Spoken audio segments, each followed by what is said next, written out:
Well, hello and welcome to Insight with Political Tools, the travel company led by reporters around the world. In September last year, 27-year-old Sali Hafez entered a Beirut bank armed with a fake pistol and walked away with $13,000 of her own money. The robbery was one of a series last year in which deposit holders tried to force banks to hand over their own savings. This bizarre story is just one instalment in the saga about Lebanon's banking crisis, where millions have been denied access to their accounts. All the while, hundreds of millions of dollars have been siphoned off abroad. To help us understand this story, we've got the Lebanese investigative journalist Alia Ibrahim with us. Hello and welcome, Alia. Hi, Nicholas, and thank you for having me. It's a pleasure to be here with you. Thank you so much for joining us. Just very briefly, tell us who you are, what you do. You're an investigative journalist with an organisation called Daraj. I'm Alia Ibrahim. I've been a journalist, a Beirut-based journalist for over 20 years. I started my career at the Daily Star here in Beirut and worked there for a while before working for the Washington Post as a Beirut special correspondent. And after that, I moved to TV, where I worked for Al Arabiya TV, one of the leading regional and pan-Arab TV stations in 2016. And after what we call the derailment of the Arab Spring, my co-founders and myself come to the conclusion that we needed independent media that is mostly owned by journalists, and this is how we created Daraj, which in Arabic means the stairway, and it was the whole idea is that we needed a media that could help us get out of our dire realities, basically one step at a time. For us, working on investigative journalism and on what we call impact journalism, we consider ourselves a public interest media. A lot of what we do gives voice to marginalized groups, but we also focus a lot on investigative journalism, holding power into account. We work a lot on the collaborative project. We work with ICIJ on Panama Papers, the Paradise Papers, and the following projects with OCCRP, Forbidden Stories, on cross-border and collaborative journalism. Okay, so, and I think one of the things to emphasize is you do in-depth, long-term investigations and you release stories bit by bit, but you're really committed to taking a really deep look at things. And we're going to get into some of the stories that you've uncovered in a bit. But for those who don't know, what's the background to the banking crisis in Lebanon? What prompted it? Well, the turning point for us was in 2019, when, because of the introduction of what later became known as the WhatsApp tax, which was an increase of 6 cents for messaging on WhatsApp, which is a free service, led to huge protests on the streets. That it started really as a protest against taxation, but in the matter of a few days, a banking crisis started, which was when the banks just shut their doors and stopped giving people it. I mean, to make a very... Why do those two things coincide? Because clearly that's a crisis that doesn't just happen suddenly. Something's been building up for a while. I mean, something has been building up since 2016. What we have, when we started having in Lebanon, what we call the financial engineering. Lebanon is a very heavily indebted country. For a very long time, we've been living way above our means because of the pegging of the dollar to the Lebanese lira at values that are not at all realistic. This was what, for a very long time, being called the magic of the Lebanese system. It was not really magic. It was something that's not functional. But what we discovered later is that it was not only mismanagement. It was not only bad policy. There was also large amounts and huge amounts of corruption happening. Now, how these two happened? Largely, it was because in Lebanon, the national community stopped giving more money to a system that was collapsing. That's also partly because the money was becoming a problem in the donor's country. So nobody had extra funds to invest in a country that was collapsing. In that sense, there was no more funds coming in, which put pressure on the reality of the economic situation in Lebanon that eventually fell apart. Okay. Now, what started as very simply, just what was the calculation? What was the deal in terms of the banks were concerned? They were borrowing money abroad and having to pay interest at that at a certain rate. Then what was happening to the money when it was brought within to the Lebanese system? Well, the problem problem is in 2016, when the financial engineering happened, the banking sector in Lebanon needed more dollars. I'm simplifying a very technical and complicated story, but to put it very simply, the central bank needed dollars. So it convinced the banks to give the dollars that they have in return of bonds, and at a very high interest rate that reached 45%, which means that the banks made at the time extremely big profits. At the same time, no real dollars were coming in the country because the rating of Lebanon was reduced and nobody was loaning the central bank anymore. So there was no more dollars coming inside the country. The pressure became bigger and bigger, and depositors' money. And now today we are in a place where the banks say, we're not responsible. We lend the money to the central bank. The central bank doesn't have, loaned the money to the government, which is a corrupt government and an unproductive one. And this is where the deposits of the central bank are now almost at the minimum possible. There is a huge lack of transparency, a system of auditing within the central bank. With time, we discovered completely corrupt, and this is the reality we're in. At the importance of the situation. You're talking about 2019. It was supposed to be a demonstration against a small tax, and then in a matter of just days, it became an economic crisis that within months took more than 80% of the Lebanese population on the poverty line. Let me stress here, you're no longer talking about the middle class and poor people. You're talking about millionaires who had a lot of money in the banks that could no longer have access to their money. Okay. So just to go over that again, that WhatsApp tax, that was an attempt by the government to seize money, to plug a hole in the budget and really to be able to pay bond holders the money that it owed them. And when it couldn't do that, suddenly the financial crisis hits, the currency crashes, and that has a direct bearing on everybody because they suddenly see their wealth disappear overnight. Absolutely. Okay, and then what controls did the banks then introduce on deposit holders? Because we've got to go through this in several steps. There's what's happened to ordinary people and their money, and then we're going to look at the corruption in the system in a second. But let's deal with deposit holders to start with.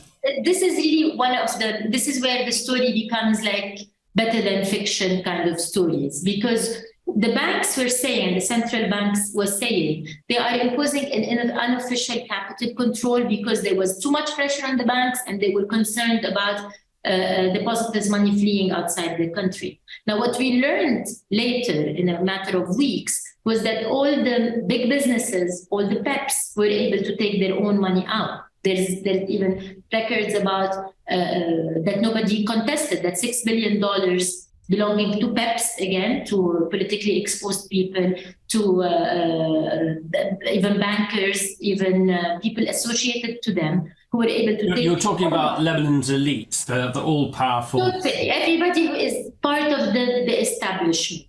Now, these people were able to take their money out. The people who were not able to take their money out are everybody else. You're talking about people from people who lost their savings, lifetime savings, to people who had, for example, we had a lot of cases. They have families, they have children getting an education elsewhere. Nobody could move a dollar from their bank. Nobody could withdraw a dollar from a bank, to the exception of these people. Mind you, this was an unofficial bank capital control, which is totally illegal because the banks are saying we don't have, this is at the beginning, and it lasted for a while. And then we entered the second phase, which was you could withdraw your money, but at a devalued rate. Yeah, you could in Lebanese pounds, which meant that all the Lebanese were losing, they were willingly withdrawing. Now, let's say you had $100. Let's say you had $1,000 in the bank or in Lebanese currency at the old rate. What are they telling these? They say you can take your money, but only what percentage worth? At the beginning, they introduced something called the Lola, which is if you have your money in the bank, you can pay checks with it, but its value would be almost, at the beginning, it was 80% of the real value, and then it became 50%, and then it became less than 30% of the real value of your money. But you would do that because you need to spend. You need to spend money day in, day out. And Exactly. you've got to get money. And the only way you can get money is by accepting the bank's terms, which basically says you're taking a cut. Because we have debts, you, the depositor, are losing 50%, 80% of your money. Absolutely. And what was happening during this period, which would not last for a very long time, but by writing checks, they were moving the money around. The value of the debt of the banks was really decreased because people were willingly devaluing their own money because they needed to move forward. So the only benefited during this period was the banks. Now, if you talk to any lawyer, they would tell you, if you go to the bank and tell them, I want my money, they cannot tell you no. They either say we're bankrupt, and in this case, there's a process of where they have to announce bankruptcy, and then you can seize their assets as depositors, and there will be an equal division of losses. What has happened is that the only losers were the depositors. At the same time, the banks were reducing and diluting their debt towards the deposit. They were cutting their debt by basically making the deposit holders take the debt. Yeah, absolutely. It's just absurd. So, and that got more absurd when we started having black market trades, which is today in Lebanon, for example, we're talking 3 years down the line, the value of the dollar changes is extremely volatile, completely controlled by the black market, which is controlled by the political parties, Hezbollah particularly. So all of this is happening while at the same time, again, you have no money is being injected back to save the Lebanese economy. The levels of poverty have reached incredible levels in a country that is not a poor country. It's a country that can be living way better than this, and it's just everything is in a limbo. We don't have a president, of course, that adds to the crisis. It's a failed state, basically. Okay. Sorry. An important point. Now, one of the arguments is that the central bank loaned the money to the government, and the government was buying subsidized items like electricity, like wheat, etc., etc. So when the money was being reduced, also all the other services fell apart. So you're living in a country for months where you don't have access to your money. There is zero electricity, zero hours of electricity. You have to queue for hours next to gas stations to have fuel.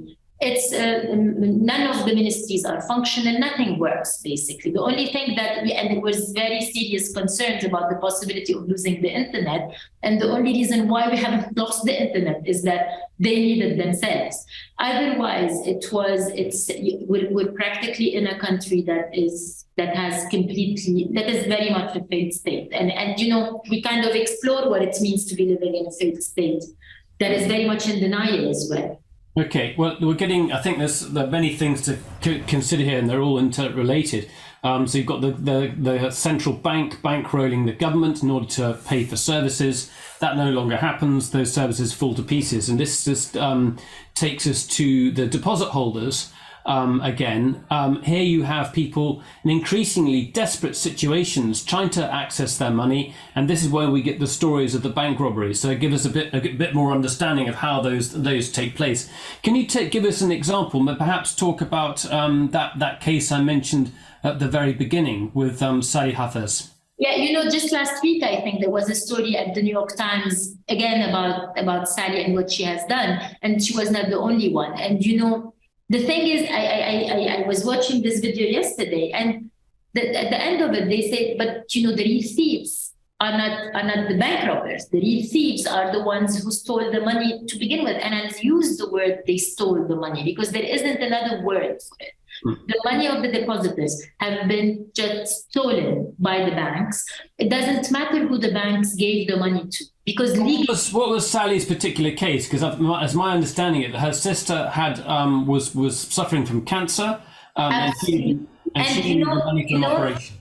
Sally was able. I mean, she told her story repeatedly. Her sister had the cancer. Her young sister. It's a young mother in her 20s who has cancer, who could not have access to the basics here. This is not a unique case. This is really the heartbreaking part of this story. This is the reality that you have to see every day and hear every day about people getting sick, about people having lost everything that they worked their whole lives for. And she has in the bank she said that $210,000, which is not her money, it's the savings of the whole household of her sister.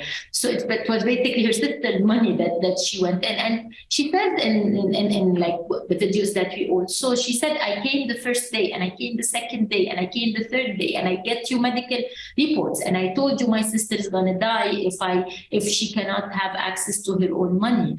And then you didn't give me, and while she's holding the gun, she's saying, you're going to give me the money now. And then she gets just the amount needed actually to pay one milestone of that treatment. What I would like to insist on is that there is, of course, something extremely strong in seeing a young woman walking into a bank. It was really funny also. I mean, you laugh at the absurdity of the situation because it was not even a real, it was a toy, gun. But, even for us as journalists, and the other day I was talking to lawyers as well, this is when it puts you in front of this absurd situation. We cannot be encouraging people to go and get their own money by force, if only because there's a huge risk they get hit. Not because it's not their right, not because they don't have the right to be extremely infuriated. I mean, I honestly don't know how come the houses of the owners of the banks have not yet been raided, because this is, numbers and banks and institutions is one thing, and the reality of what it means for life, for the life of people who have to pay the price for this is another thing. The cases of people who went and did these bank robberies was always an extreme case. There was always a person who was dying, a person who was in dire. I mean, it was a last resort. It was never because somebody wanted to do that. They had no other choice. We cannot romanticize this kind of activity. Yeah. Again, out of feeling because the legal system, they could be thrown in prison, they can be killed, everything can happen. But I mentioned. Yeah. You can go online. You can see some of the videos. They've recorded themselves, and people have recorded them going into the banks. And that particular case is very distressing. You see her standing on the table, brandishing the pistol. The bank staff look incredibly worried, and they're saying, "Calm down, calm down," and they go and get the money. So it's actually a very, very serious situation. And there have been other robberies and other arrests, and actually, fortunately, those people have been released. But it was, one has to stop at this reality. The only people who were able to get some of their money back are the people who used force. I mean, we've seen it repeatedly. These people, force worked. Nothing else did, which is, again... How many deposit holders have had their money frozen? Over 1 million. Yeah. Over 1 million, and it includes a lot of non-Lebanese, because, Lebanon is considered, it's the bank of the Arab world as well. We don't have an exact number because of banking secrecy, etc., but it's estimated that it's over 1 million. Okay. Now, that's one thing. That's a banking crisis. You've sort of got the plight of the deposit holders, but what's made it far more worse is what people have suspected perhaps all along, but not to the degree that you've uncovered, is that in actual fact, much of that money was actually being taken, robbed from deposit holders. The banks were being used really like a Ponzi scheme. And you described to me when we met you in Lebanon, your dining table, which is covered with financial transactions where you've been piecing these things together. When did you first get the inkling or the idea that this money was being siphoned off from the banks into political parties' funds, into personal accounts? Well, the first time we received a document by a fellow journalist, it was a hard copy of a document that we at the beginning we did not really take seriously. But then I was reading it, and then it had screenshots, and it was very well written, and it claimed that the personal wealth of the central bank governor was $2 billion in Swiss francs. And, you know, when you read that the central bank governor has $2 billion in cash at the time when all this is happening. And where was that? Where did that document come from? Who was saying that? It was handed to us by Dima Sadeh, who is a TV personality in Lebanon. A source gave it to her. The problem with that document is that it did not have its cover. So we never knew who sourced it. Like, we could not source it. And for weeks we tried. I mean, we couldn't. $2 billion is a lot of money, especially. I mean, anyway, it's a lot of money. In the Lebanese context, it was like impossible. But also, it was so well written. The documentation was so good, and there was screenshots of bank accounts. So we tried to document it here, to source it here. Everybody that saw it said that, wow, but this is a scary document. But nobody knew where it came from. We tried to source it. It was in French. So we tried to source it in Paris as well. I mean, anyone who knows about the system, because it describes the system, it describes like relationships, etc. A lot of people said, well, this seems to be very accurate. The number was surprising to a lot of people, but again, we could not source it, we did not publish it. So 2 months later, and it happened that an anonymous group on Twitter published it. And again, we did not do anything because it's still the same document we could not source. But then on that night, the central bank governor himself goes on TV and talks about the document. This is Riyad Salameh. Riyad Salameh. Mind you, this is the longest serving central bank governor, uninterrupted central bank governor in the world. Right? Credited for keeping Lebanon's currency stable and the financial system stable in a very difficult area since the 1990s. Absolutely. And even in the Lebanese ecosystem, he was really above suspicion. He was considered like the man who was the reasonable man, the smart man, the man who's saving the economy, the person who is not affiliated to the political life in Lebanon just to save the economy. It was officially called the Lebanese magical solution for like whatever. But he was not on our spectrum at all to look into when we were working. So this is why it was very surprising. Anyway, he speaks about it, and he says who the name of the company that he says issued the report. And then he says, I know this company, it's called Crystal Credit, it's a French company. And then he says, this is a company that has a horrible reputation, and I'm going to sue them. So this is how it all started. We looked into Crystal Credit. And we contacted them. They refused to comment because we think till now they have client company secrecy. They never said anything. But we Googled them, we researched them. There was nothing. I mean, this is a respectable company with branches around the world. It's an intelligence company. So. But nothing really, not at all what he described. And this is where it was the first time we felt, well, if he has acknowledged this document, there seems to be something really worth looking into. And this is when we contacted our colleagues at OCCRP. OCCRP is an investigative group based in London and in Sarajevo, and they work a lot on cross-border investigative orders. And we asked them to just check for us what kind of real estates and companies Riyad Salameh has in Europe.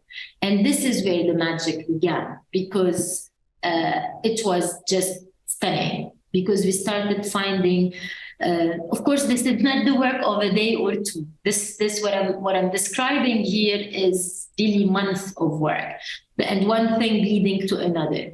But in a nutshell, to explain what he has done, and since the beginning, since the 90s when he first took over, is an amount of companies and shell companies, and most of them are in safe havens and in BVI, in Panama, in Liechtenstein, in a lot of, and then a lot of real estate in Switzerland, in Germany, in England. And these are, sorry, I'm going to be very careful here because we don't want to get into trouble legally. These are companies that are in his name or in his brother's name. They're in affiliates. What's the web of companies? And I mean, can you actually directly say they're linked with him or he has ownership of them? If it weren't for the Panama Papers and the change in the laws in Panama, especially in Panama and BVI, we would have never been able to know who the owners of this company are. The only reason we were able to say that Lebanon, Riyad Salemi is the owner of Fullwood and Crossbridge and Crossland, these are all the companies that he owns and they are all over the place. They were names of companies. And if the laws did not change in 2016, we will never have been able to know that he is the owner or even to connect the company. The only reason this has happened because of the changes in laws. Now, it was what was, and the first story we published did not say much. It just said that there is a large amount of companies. There is something fishy in why would you, because of course, having an offshore company, there's nothing wrong with that. But if you're the central bank governor, you cannot own and direct companies according to the credit and money law in Lebanon. Again, there was huge red flags. There was, for example, one of the companies, Crossbridge. It was the company that bought an apartment for his son for £3.5 million in cash in London near Royal Albert Hall. I mean, for us, finding this kind of real estate, a lot of apartments in Munich. In Brussels, in London, in France, and all this wealth, and never bought directly by him, always bought by a company that owns a company that it's like the structure of the company usually it shows that somebody is trying to hide. This was the first story we published. And then so by that time we had completely forgotten about what Crystal Credit report had uncovered. After that, the second story became a little bit when we started finding the companies and pushing it a little bit forward, we discovered other facts, mostly related to the 2016 when the financial engineering was happening, which is what I mentioned earlier. The financial engineering for a lot of people was a genius move by very smart bankers that gave Lebanon more time to get basically some extra money. By others, it was like the beginning of the real Ponzi scheme because the money was not there anymore. And you're giving very high rates at money that does not exist. And what we have learned is that the financial engineering not only was to save the liquidity problem for Lebanon. What we have learned is that there was a conflict of interest between the banks and Riyad Salemi. And we were able to even find out that there was commissions being made because the banks made huge amounts of money.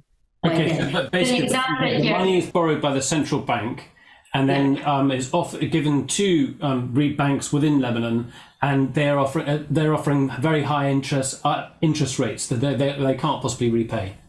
Exactly. And what happened is that we discovered, it was, again, it can get very, very technical here, and I'm not going to go into that, but to give you an example, when we published our story, the first, when it started to lead to international investigation, is that we mentioned the company named Fori in our investigation, but we did not really know what Fori did. We just it was one of the companies that are part of the scheme. This is a company based in Switzerland that belongs to Riyad Salami's brother. Exactly. The company is in the BVI, but the bank accounts of the company are in Switzerland, and it's owned by his brother, Raja Saleh. What happened is that the Swiss public prosecutor started an investigation and an investigation in aggravated money laundering. And the document of the a request for help from the Lebanese judiciary was sent to Lebanon. And then the text was leaked.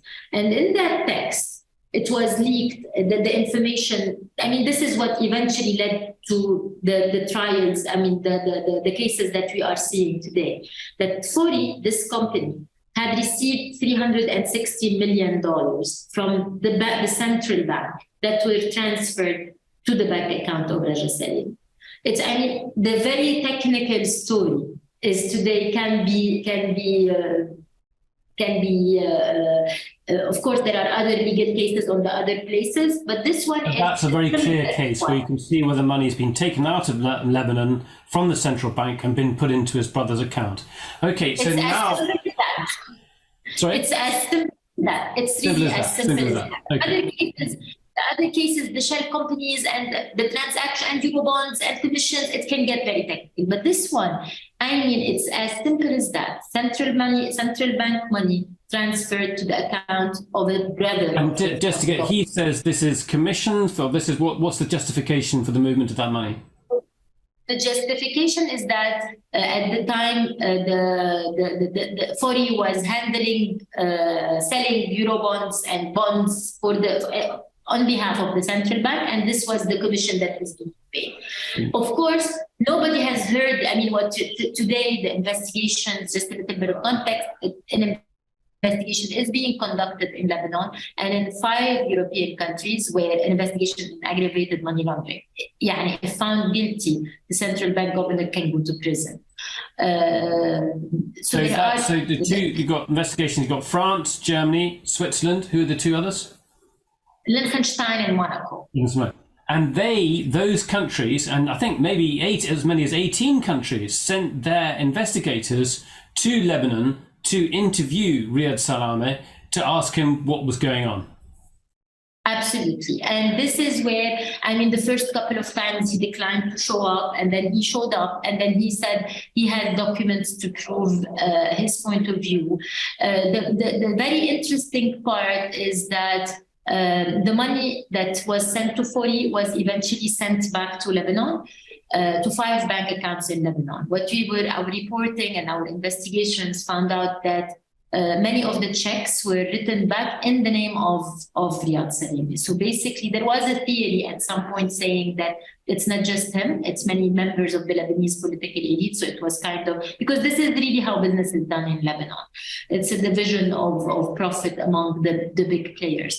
But what we found out, and we even saw pictures of some of the checks, he was practically, and you know, this is not something that happened 5 years ago. This has been happening between 2003 and 2012.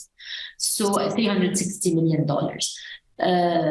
This one is, I mean, what we have now, the situation currently is that he's expected in France next week in 2 weeks on May 16.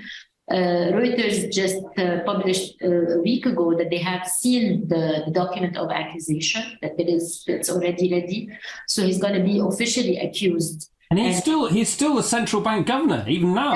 That's like the stunning part of it. You know, this guy every day issues a memo that influences the life of every single Lebanese, depositor or not. If you're living in Lebanon today, because what his memo influence the market in a way. And today there is zero governance, not like you're living, it's the law of the jungle pretty much. The black market is influenced by, and you know, since then there has been one of the people who were controlling the black market, 100% the Hezbollah guy was sanctioned by the US just a couple of weeks ago, and apparently he's also associated with Riyad Salameh. So, you know, a lot is happening. The details are stunning. But if you stick to the very simple parts, it's where, I mean, some people would still defend him. His narrative has always been that this is part of political assassination and character assassination, that he was a rich man. He came into office and had a fortune of $23 million that he very smartly invested. And now it's, so it explains the wealth, because what we have proven he has is over $200 million. But there's a danger. There's a danger here of just pinning it on him. But what this really is a symptom of a system that is corrupt. And I think, I mean, I wanted to share your website, Daraj, with people so that they can see some of the stories. But the system uses, you've got multiple sectarian political parties who divide up the pie among them. And so long as you cooperate together, you can, you know, implement these corrupt practices and benefit among themselves. So it's very unlikely that he would have been acting alone. Is that what you're saying? 100%. I mean, it's never one guy. The thing is, when we decided, investigative journalism is very, very costly, and it's not the type of journalism you could ever monetize. When we decide to start an investigation, we really have to decide what to work on. When we decided to go and start working in Riyad Salemi, it was because for us he was the gatekeeper. He was the banker of the system. It's for us when we're standing when he is found to be at this stage a serious suspect. It's everybody else. He really is the reason he stayed in office for 30 years is because he is the man of the system. I mean, everybody else changed. It was stunning at some point. He was largely considered to be defended or the central bank governor imposed by the US. And when you ask the Americans about that, they would say, well, it's because we don't want a Hezbollah guy. But this guy is Hezbollah guy. You don't survive in Lebanon for 30 years if you're not Hezbollah guy. When our prime minister stopped being Hezbollah's partner, he was assassinated. If you're not a Hezbollah person here, you get cancelled, you get kicked out of office. This guy has managed, and we have to be honest here, Nicholas. It's not just the Lebanese system. The banking sector does not stop and end in Lebanon. When you're talking about aggravated money laundering, it's an international banking system that allowed this to happen. I mean, seriously, you look at it now, and how was this allowed? We are a small media company. We go to the bank to get paid a small amount of money. We need to file 1,600 pages of documentations and contracts, and we're really a transparent small company. How was all of this happening without any regulation? Do you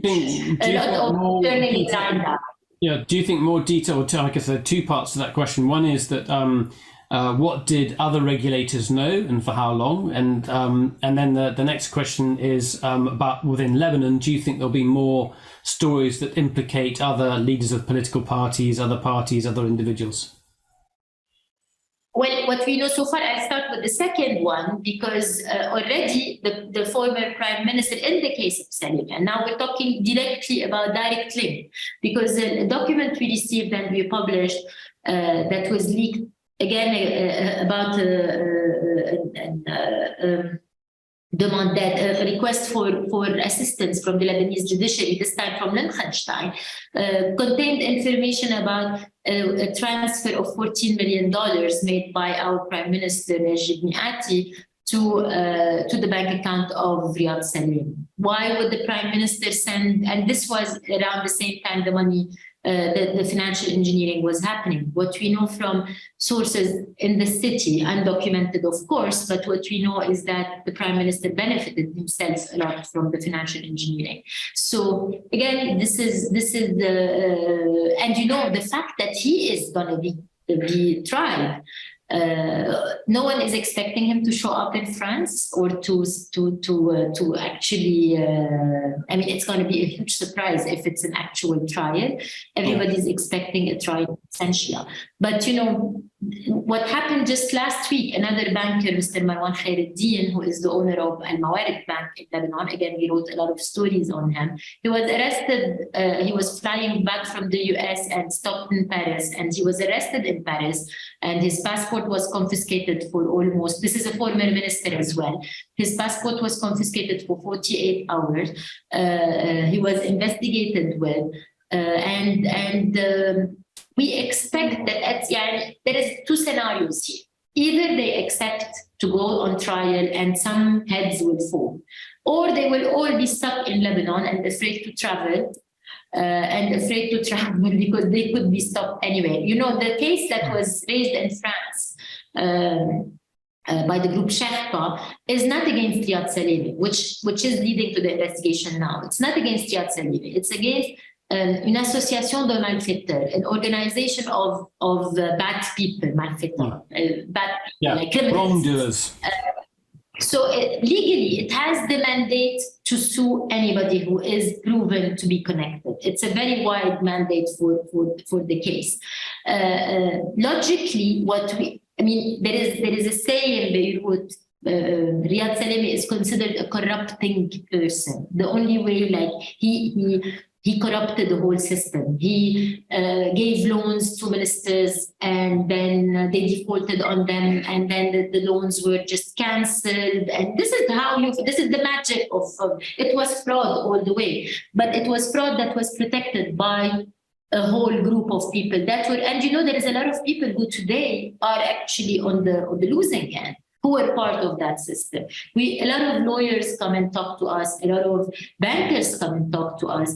Everybody, even if they contributed a little bit in that system, they came to the conclusion that it's not sustainable anymore, that if you're going to rebuild the banking sector, rebuild the economy, you have to... Let's stay with that last thought, because maybe that's an optimistic thought, because you've got this package from the IMF on the table, $3 billion, and one of the key conditions is to reform the banking sector, as well as the currency exchanges, which are being used by the political parties for their own benefit. Does that give you any hope that something will be done? But at the same time, I know, and you know, that the same politicians who had that deal before them, that's basically getting rid of their, it's implicating them because they've been involved in this whole system all along. Well, look, if I didn't hope, I wouldn't be. If I didn't have hope, I wouldn't be doing what I'm doing. It's not like I honestly believe that justice, even if we don't get full justice, we're living in a country that was this office I'm in was completely destroyed by the Beirut explosion on August 4, and no one has yet been held accountable. But I genuinely believe that if enough people believe that accountability can be imposed, we can get there. Despite the horrible situation we're in Lebanon right now, I see a silver lining in this full failure, because when we were talking about a system that was completely fraudulent and calling it the magic of the Lebanese economy, you could not even convince people there's a need for accountability. It was called the Lebanese system. It was called that's how business is done in Lebanon. Now that it's fallen apart and that we no longer can sustain it, now it's time to build institutions, because this is the only way you can move forward. The fact, when anybody who asks us, we kept it, please, for God's sake, stop giving aid to Lebanon. Stop giving money to the Lebanese government. Stop giving oxygen to this corrupt political elite. This is not a poor country. This can be, why the productive sectors in the country has been not working for the last 30 years? Because the banks were giving incredibly high interest. Who wants to work when the banks are giving 7% and 8%?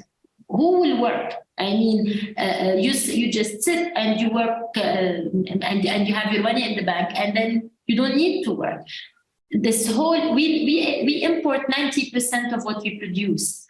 We subsidize sectors that are completely built on corruptive and again, like you said earlier, dividing the cake. We never look, for example, the electricity sector. We lost $60 billion on electricity, and we still don't have a strategy for electricity. Whereas it's very, very simple. You can, if there is a political will to go back to the simple side of it. If there is a political will, this is not Egypt, this is not Iraq, this is a very simple country. If there is a political will, you can build a strategy in 48 hours and start implementing it, and then in 5 years, you can go back to a functioning society. The IMF today and the $30 billion, $3 billion, it's I think, even people who are leftist and communists are looking at the IMF as it's being the reforming body that the government could be held accountable to. So, but what we've been seeing so far, if you look at the daily life in Lebanon, just last week, a couple of weeks ago, another deal was being signed in regard to the bank, to the airport, for 25 years. So Lebanon is signing a contract for 25 years. The contract is being signed by a caretaker government, which does not have actually the legal right to do that.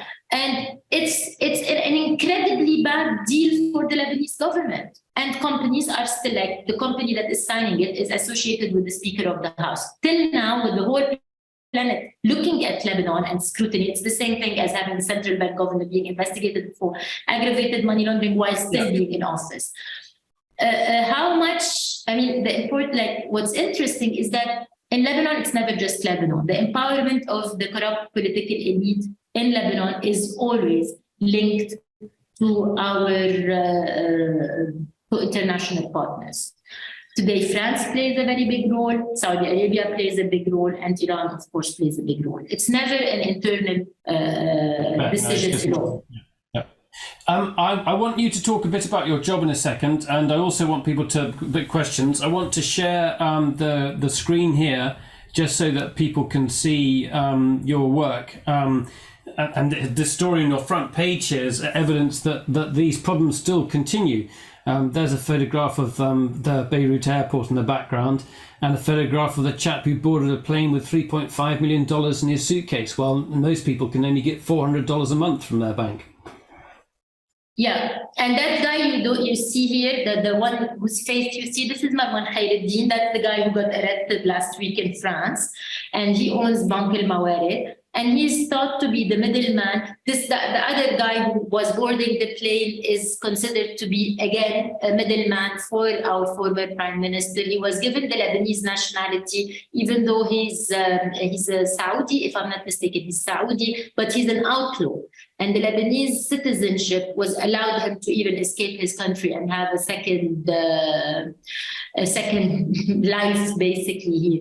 This idea of some people having access to their money, I mean, what we know, what we have seen, just last week we published another story, saying the public prosecutor's wives have transferred $800,000 to buy an apartment in Paris in 2020, which was when the capital control was happening. And we sent a letter to this public prosecutor asking him for that, the right to reply. Sorry, and the bank that did the transfer. Nobody commented, and we published it, and nobody said anything, which means it's most likely correct. So this idea, I mean, this is basically you do what you do because you bet on the right side. You bet that today we are betting that even in France politically is playing the worst role that could happen in Lebanon. They are promoting a candidate for the presidency who is an icon of corruption. On the other hand, the French legal system and the French judges are being like, they give us back hope that separation of power means something, that accountability means something, that justice means something. So the odds are we're probably going to lose because I mean, we are still a minority here. But on the other hand, there is a possibility we win. And if we do, it's going to be, what we keep the pressure up. We should bring one head down. Yeah. I want to tout your website because it's full of other great stories. There's a search button up here. If you look up Panama Papers or if you look up Beirut banks, you can see a whole series of stories related to the things that Alia has just been talking about. Let's take a couple of questions. We've got Diane Cook and Marty Ryan there. So let's take a question from Diane Cook to start with, and then we'll go to Marty. Go ahead, Diane. Also, before I ask my question, I want to say there's something on the BBC, maybe World Service or iPlayer, with an interview on this topic of the governor of the central bank, with very recent, with an interview with him, where he looks a bit like Sepp Blatter used to look, very innocent, and saying there's absolutely nothing behind all these stories, and he's completely innocent. It's quite a vignette, really. But my question, Alia, is that taking your optimism, and I think that's come across in some of the other things we've been doing over the last few days, how do you change the political ecosystem in Lebanon to unleash what clearly is a will for change by people of your generation? Yeah, and I want to bring in Marty as well, because Marty's question's similar, so I have the feeling that Alia will answer both of them. So Marty, go ahead, because I think your question's similar but adds a bit more. Yes, thank you. It sounds as though the country is going to implode at some point because people can't get access to their money, and at some point everything's going to people aren't going to be able to pay for things. And I'm wondering if you see that could happen. And if so, would that be an opportunity for a wholesale change in the government? Thank you for the questions. In regard to the interviews with the BBC, I can assure you, you will find at least a dozen other interviews with the governor, and it's really the same answers in all the interviews. What I mentioned earlier, I'm a rich man. There is nothing that I have done wrong. This is all part of a political assassination and a character assassination plot against my wonderful person. Now, how we can look, we're journalists. I genuinely believe in the importance of journalism in societies that want to move forward.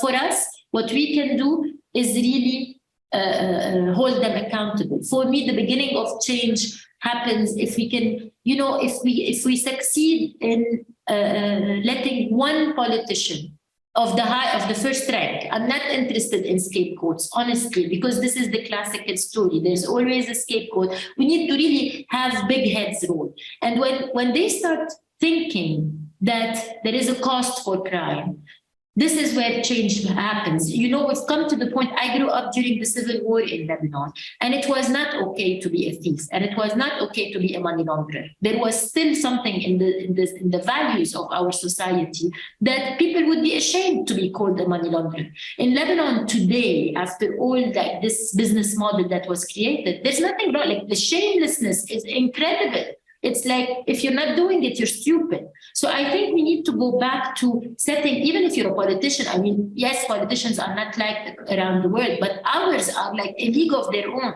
So we need to go back to return some of the values, and where we're standing as journalists, what we can do is uncover stories and hold them accountable. I'll cheat a little bit and tell you that lately we have been coordinating a little bit more with lawyers, of course, each in their own category. I mean, we don't work with them or activists or etc. But at least we think together. We look at angles that could lead to process. For example, the European side now more than ever, we are looking, because the judiciary here is compromised. We look at angles where our politicians can be sued in Europe because of a lot of complexities. But this works because when there's sanctions, making people accountable.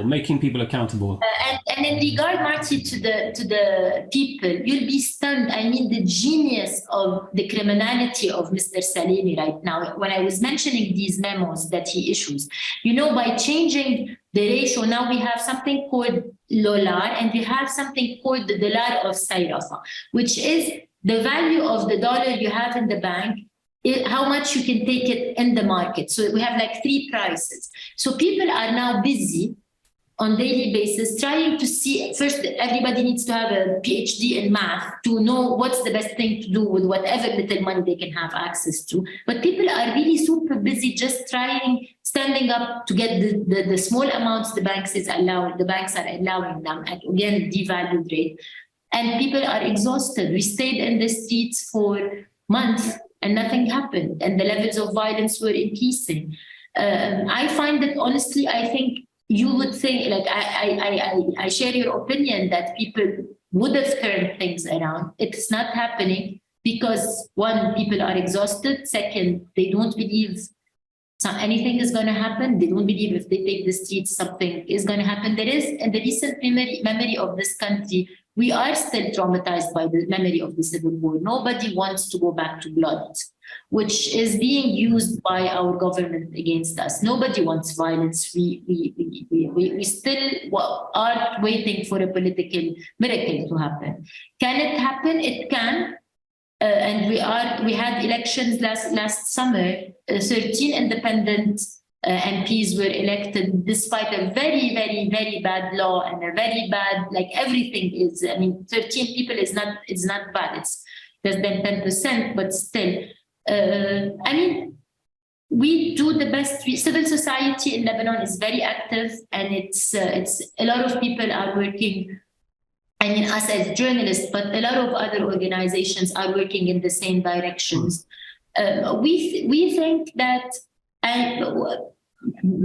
trying to work from each from their own place to have change, to make change happen is Alia, if I may, I think perhaps part of the problem is that Lebanese are very, to use that word again, very resourceful, used to coming up with solutions for their own situation, but also there's a sense that, that I think there's not such a strong sense of society. In other words, you don't actually want the government meddling in your affairs too much. There's a sense that, you should get on with your own things. But maybe with a younger generation, that's changing, with younger people feeling that there is, we need to have responsible government, we need to have, taxation, these things need to work.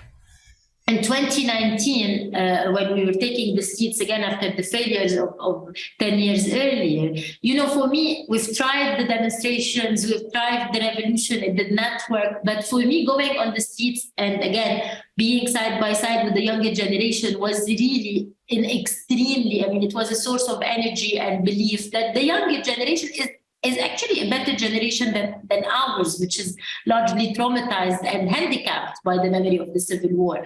The idea that we are resourceful, and the word that I hate more than resourceful is resilient.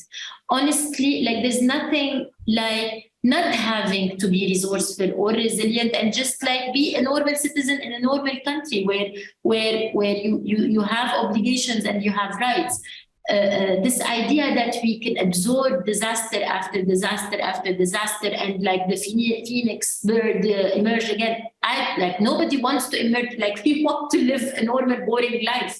And it's not very difficult. The thing is, in Lebanon, we don't need to change the constitution. We don't need, maybe it can have some improvements, but we have, the basics are there, the institutions are there, the pillars of it's the people that have been running it for the last 3 decades, post-war generation, that it's the worst of the Lebanese.